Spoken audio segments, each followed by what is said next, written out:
Interesting. Okay. All right. Hi, everyone. So, April. Oh my God. How did the year go by already? Well, the year is still in It's swing. it's It's not still in done yet. swing, but few like 3 months has already gone by, and it feels like it's been a really long Almost time 4. already. 4 months. Yeah, we're like halfway through April. Yeah. I'm already planning for like September. I don't even know how that works. Me too. But yeah, so today we were on to get together and to talk about like what conferences we've been to recently and what you guys have been learning on your own. And then of course, we're also trying to figure out what other plans or what other events that we're planning for the rest of the year. So just trying to get together and see like what have you guys been up to and where have you been learning? So there's been a lot of conferences that happened this past month. March One is always that busy. yeah. So I know Vanya went to something recently. She went to the Rosenfield Media Conference, Advancing Research, and did the whole cohort thing. And then I think Jesse, did you mention you posted a few accessibility conferences on the Slack channel? I mean, in the Discord channel. Yeah, I didn't go to any like during the events, but I did go back and watch some of the XCon talks. Okay. Yeah. The XCon stuff. Okay. And then Catherine, did you go to any conferences this past couple of months? Katrina, sorry. Catherine. I I was like, have wait a minute. not that month. I know that it was supposed to be a talk coming up about board game and then how like UX stuff. So I thought it was interesting of how you can join it. It's more like a workshop type of thing. Oh, okay. Sweet. And that's coming up or that hasn't? But, let me check. It's supposed to be coming up. That I know of. Can we Okay. see? Is there a link? Mm. Because Yeah, you know, it is a board workshop. games. Oh yeah, 15th is tomorrow. Oh no, Yeah. that's not right. And it's on downtown LA. It's in person? No, it's online. Oh, I think I saw that. Yeah, I it was was like, I can't online, go. and I forgot.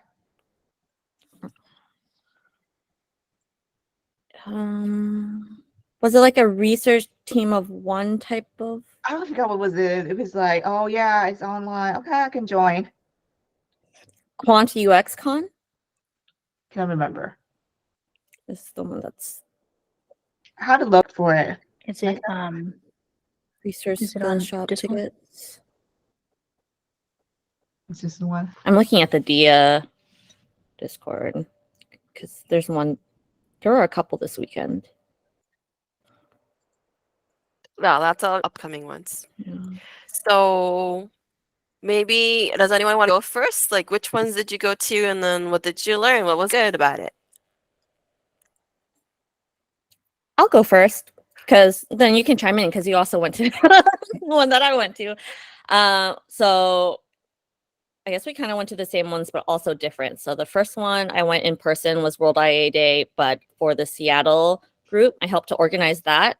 And that was really cool. I got to put together a panel for discussing accessibility, like in terms of IA, like gaining access to information, and then just like making sure that people understand how to navigate to get the information they need and all the other parts of it. So it was really cool. We got to discuss it, hear professionals in different companies and roles discuss accessibility in like beyond the disabilities viewpoint, but just as an inclusive, like general inclusive viewpoint. There's a lot of things going on with people related to like roads and like transportation in Seattle.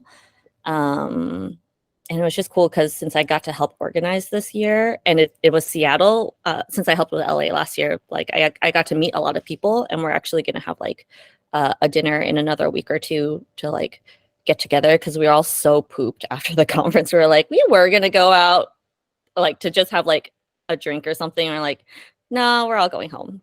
So got insight on how much it takes to like plan a conference from scratch. And then other than that, I got to go to IAC this year, which was in person. It's my first in-person IAC. And Grace Sensei was also there, and we got to be roommates, and she like peeled me fruit and stuff like that. Felt very supported, and the whole community's super awesome. They have a great first timers experience where they like plan special events and like orientations, and like all the people who are veterans really went out their way to like introduce themselves or like ask people who they were and like what they're into, and like I've never gotten so many phone numbers and LinkedIn requests like ever. So it's really cool. And then I'm following up and talking with people after the conference and doing like little Zoom hangouts together. So I guess there were so many talks at that conference. I probably really don't have that many technical takeaways because there was just so much.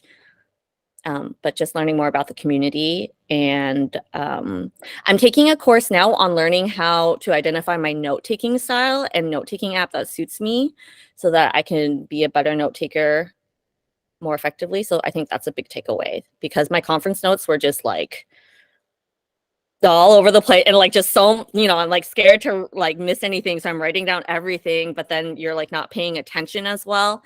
And so I think I learned that about myself. Yeah, anyway, that's a TLDR.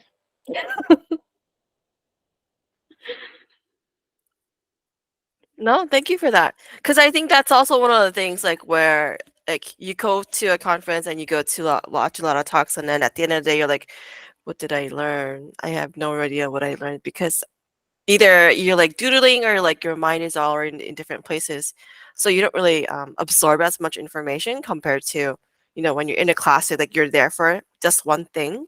And then in conference you're like you have many different tracks that you could potentially attend and go to. And so I saw that on LinkedIn people were posting sketch notes, and during the conference itself people were posting sketch notes on different talks, and so that was interesting. I don't know how many of you guys do sketch noting when you go to talks and things like that. I don't, or I sometimes I do. It really depends on what kind of materials I have in front of me, and I could actually sketch things or write things down. But yeah, Ben so he is a UX designer from Germany. Was actually really excited to show me. He's like, oh, let me show you, because we both had iPads. He's like, ooh, like let's have a moment where we bond.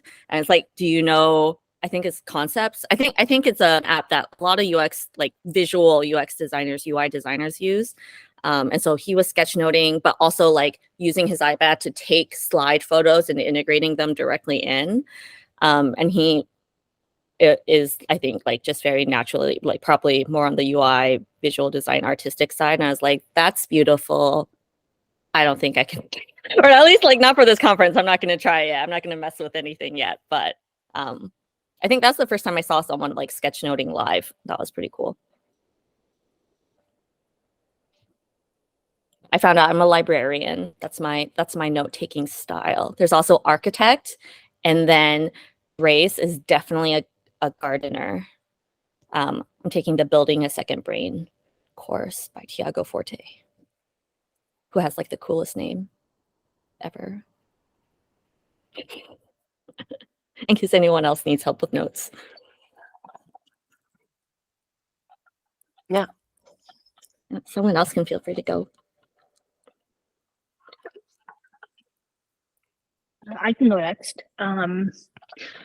So it seemed like the AXCON talk was happening at the same time as the CSUN assistive tech conference, which is like across all industries. It's not just design, it's like UX, but it's also education, it's also stuff.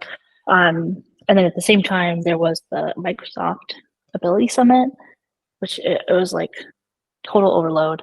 But I decided to focus on AXCON, and I watched 3 talks. I watched one from Hilton, the hotels. They had a gamification of accessibility and how they used gamification to make make it more fun for people to learn about accessibility, to play to our human nature of wanting to compete, to problem solve. They did all sorts of things like kind of like in the thing of like a design-a-thon or something like a hackathon. They did an in-person event where they were given a bunch of people were given a bunch of tools and had to build a inclusive tic-tac-toe, and whoever won got their tic-tac-toe created and they would put it in the Hilton hotel rooms. And so that was like a thing for like to encourage people to get to do it. And it went really well. And they did like an accessibility bowl.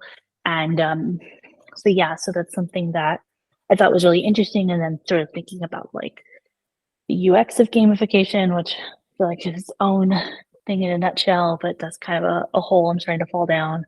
And then I watched one on operationalizing inclusive design and how Intel is using inclusive design to sort of build out their, because they have a 2030 plan to make all of their technology accessible, and how they use inclusive design to sort of work kind of cross-functionally across these different departments and products and stuff like that. And that was interesting. And then the last one I watched was from GitHub, and they had an inclusive design program manager or something. How she went from like an inclusive design person of like team of 1 to 3, and then how she built out her 3 people and stuff. But the interesting thing I liked is that she uses this house analogy, and accessibility can be like, it's like a house, right? It's where you store all your stuff, but it's kind of up to you to like how much you want to come into the house. Do you want to just sit on the porch and like just grab something real quick, or like and have like a small cup of coffee, or you want to come inside and have a snack and be able to learn more and do, you know, or do you want to stay for a couple days and like really get acquainted in the house and like, you know, be there?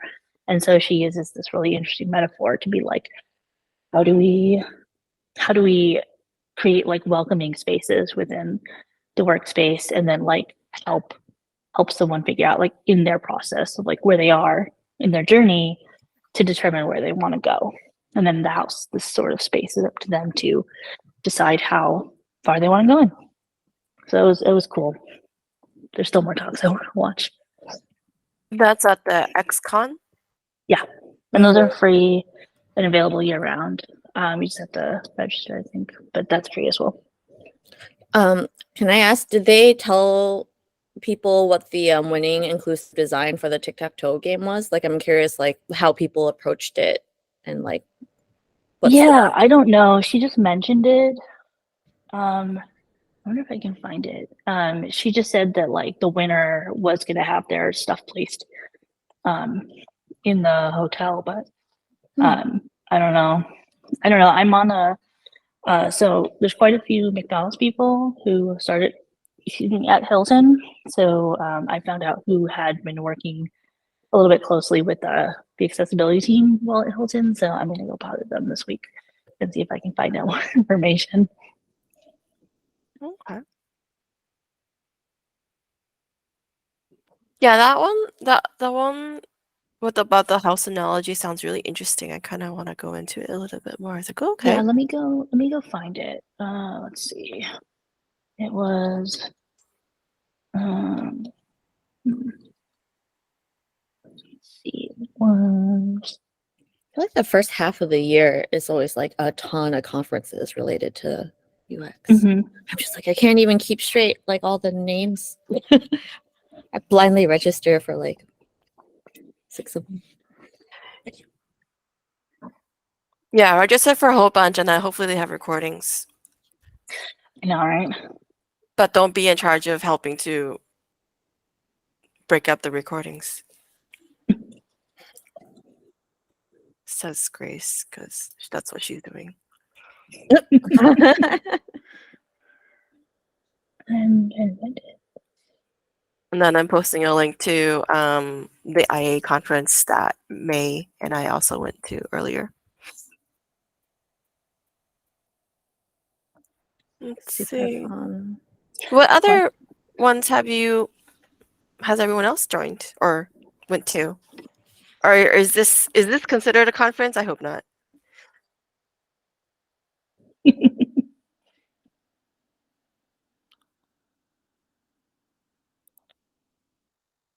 What other interesting places are you guys all planning to go to?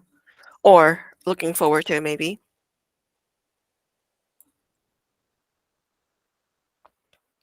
In terms of talks and stuff. We have some new people on. So there's Lee, Leah, Ku, Valerie. Nice to meet you. I think you guys are first Hello. timers. No, I think Hi. I've seen at least one of you before. Hi. Yeah. Hello, everyone.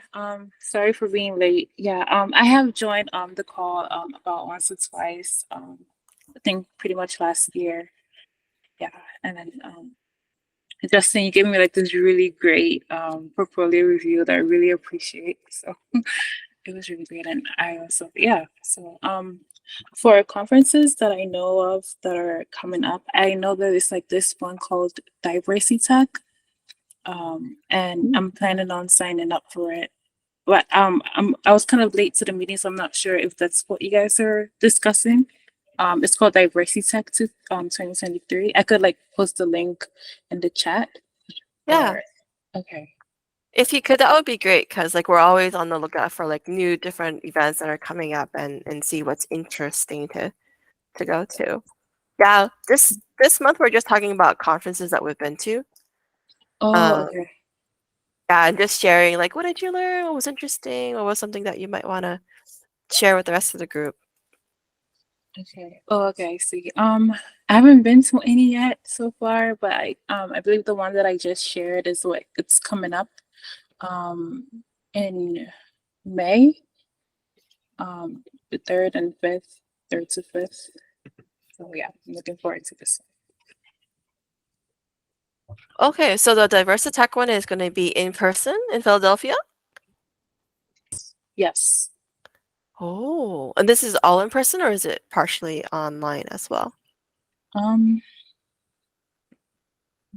check. Are you was attending in person? Yes, I was planning on attending in person, so I haven't like really seen if it's online, but Oh, okay. Okay. But Katrina might go out to Philadelphia. Oh, I won't be that fast. I'm still doing my security clearance. It's gonna be a while. I did find out. So it's utilizing gamification in UX. It's May 5th. It's for free. Okay. It's online. So yeah, I'll post the link now. Yeah. Okay. Can you repost the link? Because it looks like it got cut off. Did that cut off? Yeah, because when I click on it, it Oh. says the page you're looking for does not exist. I think you needed to copy the entire thing and then remove some spaces. Let me repost. Oh, I see. I see. Yeah, yeah. I'm gonna try and see. Yeah, I put it on here. I just got a link. Copy and paste it. There we go. That worked. Thank you. Yeah, I thought it was be interesting because I really like gaming too. I think I will definitely sign up for this. Thank you. UX Crunch. Oh, there's a UXR conference. Mm-hmm. Oh, so that's 2 conferences back to back in June. Mm-hmm. Kind of like almost like March with like the beginning and the end. But they're virtual, so and if I can't attend live, they do like recordings. Yeah, Quant UX just started last year, I believe, and they have a lot of like really big sponsors. Yeah. I am more of a qual UX researcher, so I feel like I want to go to quant to like balance it out and be more mixed methods. It's like, all right, that's the stuff I don't naturally have an affinity for. So it's like more technical in a way. Mm-hmm. Yeah, the Quant one also has a scholarship ticket too, so if nobody is able to afford it, I mean, it's only $25 for early bird. It's not that bad. But when you make $0, it's like Yeah. yeah. You make $0 and No. every bit part. I do really love how accessible, well, especially with how normalized virtual conferences are, that like I guess I can't speak for other fields that I have like no relation to, but like there's a lot of UX conferences available. So like education on the field has really, I don't know, feels nice. I don't know, when I started like school originally or like college or something, is like have to go to school.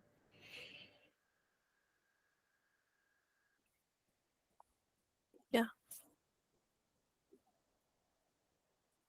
The learners one is I feel like also the pretty good. pandemic have opened up all this opportunity for us to Mhm. do it online, even though we cannot be physically there, and then it saved a lot of money for us too.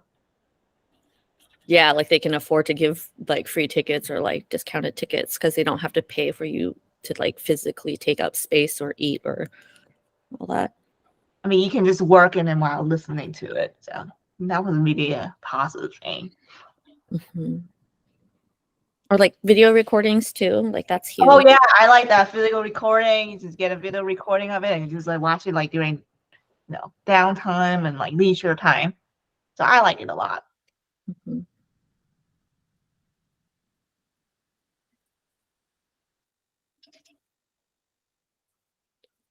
Okay. Any other conferences that you went to recently I want to talk about?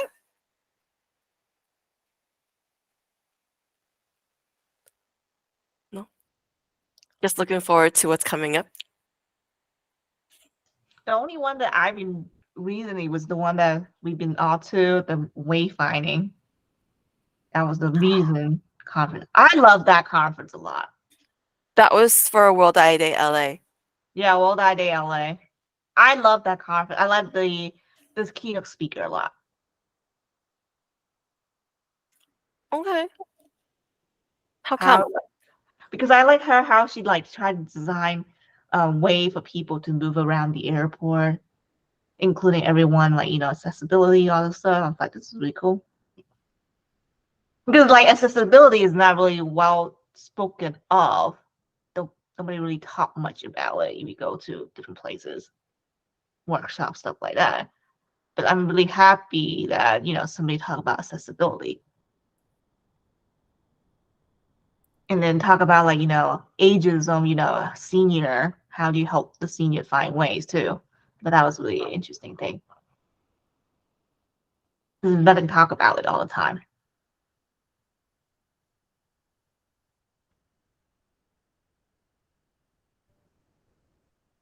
Grace with the link, thank you.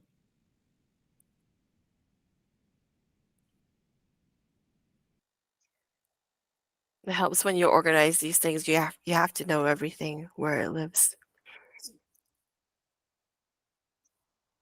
Ooh, game devs of color. Yeah, so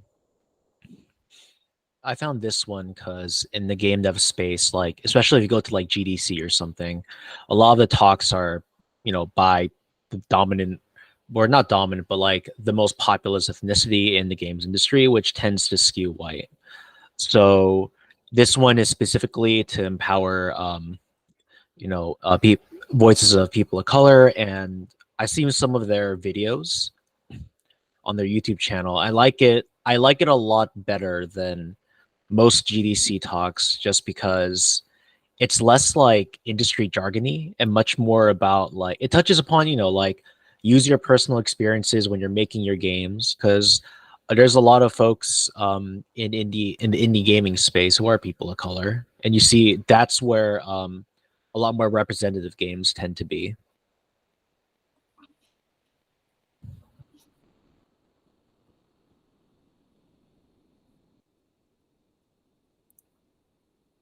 I want like a Hong Kong gangster like mahjong game or something, just to put out like cultural references. That would be really cool.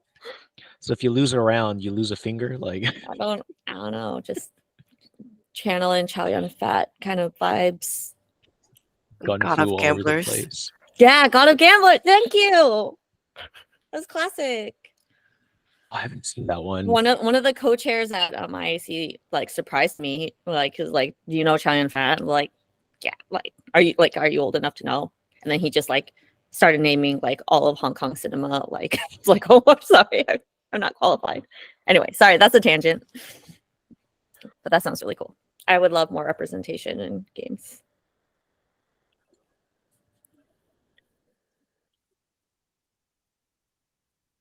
God of Gamblers was the one that came out in 1990. Holy crap. There's a series. Yeah, they're 1, 2, and 3. Yeah. Anyway. The classic.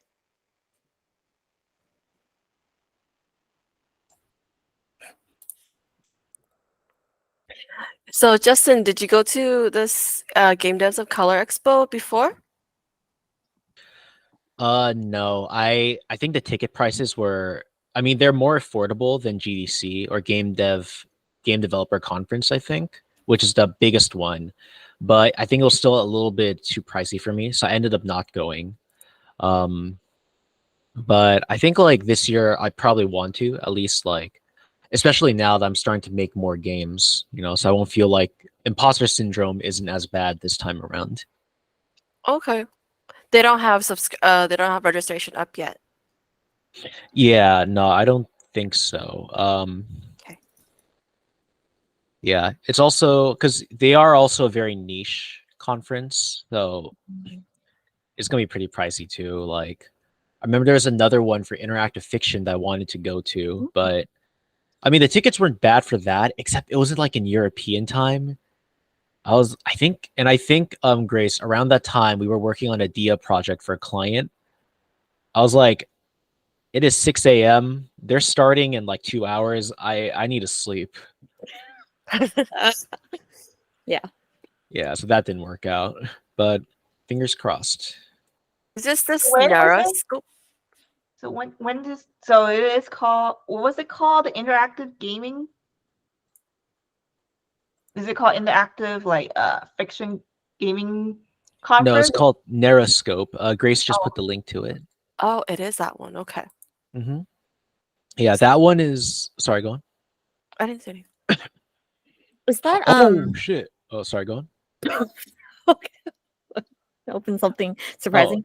Oh, yeah. No. Sorry. You go first.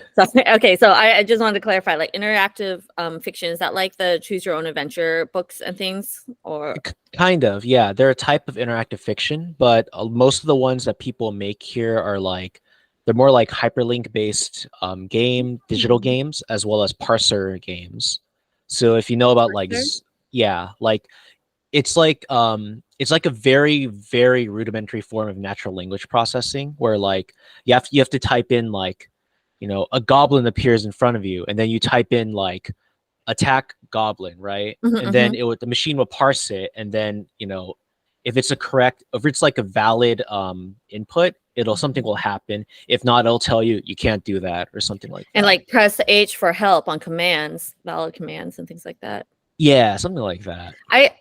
A very, very basic version of that when I was learning JavaScript in boot camp, we got to do that like text-based kind of like, do these to move, and then it'll text show you like, here's what's in the room and stuff like that.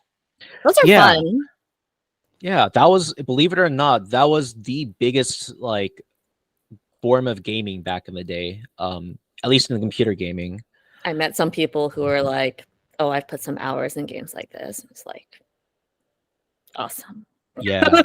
I used to play some of these when I had more time, and holy crap, you can get lost in these. But anyway, I freaked out because this year's Narrowscope speaker is Brianna Lay, and she made I'll link it here. She made a really fun butterfly soup. There's a really fun visual novel she made called Butterfly Soup that got really popular. Basically, she has a nice little summary. a visual novel about gay Asian girls playing baseball and falling in love. Can you send that to me? I have friends who would be really interested in it. Ooh, yeah, I put it in the chat. Oh, great. Yeah. Yeah, no, this is one of the. I remember I told my one of my queer friends about it because like, oh, have you played this? It's so fun, and she's like, how the hell do you know about this? This is like secret knowledge. But anyway, I'm very excited because yeah, she's gonna be the keynote speaker this year for Narrowscope. Cool. Yes. I'm excited because Nersco is online for free. You do online one. Oh, is it? Yes, I just registered. If you do it online, it's for free. Ooh, okay. You don't have to pay for it. Yes, yes. Oh, and it's in Pittsburgh this year. Yes, yes. God. So that will help you with your time zone, waking up on time in order to attend something. Yes. Not me. Oh, bless. Very cool. Yes. Let me see. I wonder what it's interesting because they have the talks here get really interesting because like long story short, it's like interactive fiction still kind of like a really niche genre of gaming now. So you're always so now it's like you have to be very creative in order to innovate in the space. So it's interesting to see what they're up to nowadays. Interactive, like my exposure to it, now that I'm kind of understanding some of the types, is it's more in Asian gaming, right? Like Japanese game development, or is that? Yeah. So yeah, all of them are. I know KFC had like that mini game where you could like date Colonel Sanders, try to date Colonel Sanders. Yeah, finger licking. Yeah, I played that one.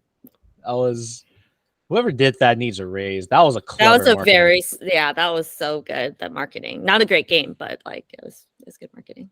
Yeah, ironically, so like in Japan, visual novels are really big because like a couple of, I think back in the 90s, there was because they were still pretty popular back then, but like the industry exploded there because of like one particular game that pretty much like set the bar for everything else afterwards.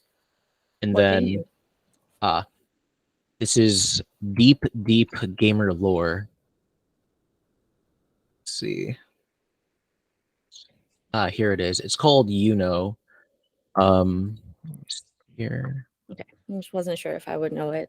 Not that Oh, I didn't think I would, but yeah, no, this one, yeah, it's insane because like there's a bunch of games afterwards that really play around with the whole like idea of time travel in games as an interactive medium and how you can interact with that as a player. Also incorporating like physics, philosophy inside the narrative and all that. This game literally did all that in just one fell swoop, apparently.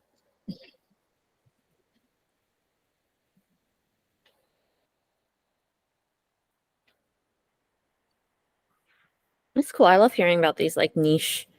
I love finding out about like these whole like worlds or like societies, communities of people of like things that I like had no idea would happen.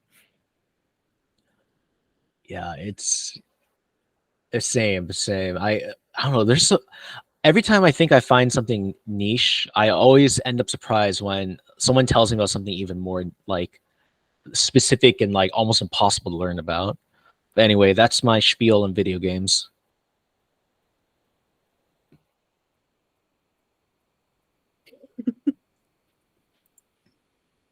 It's like you dropped us in the middle of a rabbit hole, then you just left us there. Bye bye. Like, good luck getting out. It's like, and now I feel like, what narrative fiction? This sounds so cool. Subcultures are endless. It's true. It is true. About that, like pick up a new hobby. You have no idea. There's this whole other section of YouTube. Like Instagram. Like, oh my gosh. Yeah, even for- Conventions, yeah. Yeah, even is that a banana? No, it's a moon actually. Oh, I also thought it was a banana. This thing is vintage IKEA. Like, It goes great with your glasses. It's like you have a very cohesive thing. yes, it also helps I have a yellow skin tone. So Wasn't going there, but it's facts. no print. Let's see. Okay. I think people are just shy, so I'm gonna stop the recording. Let loose, everyone. And we can have fun. I think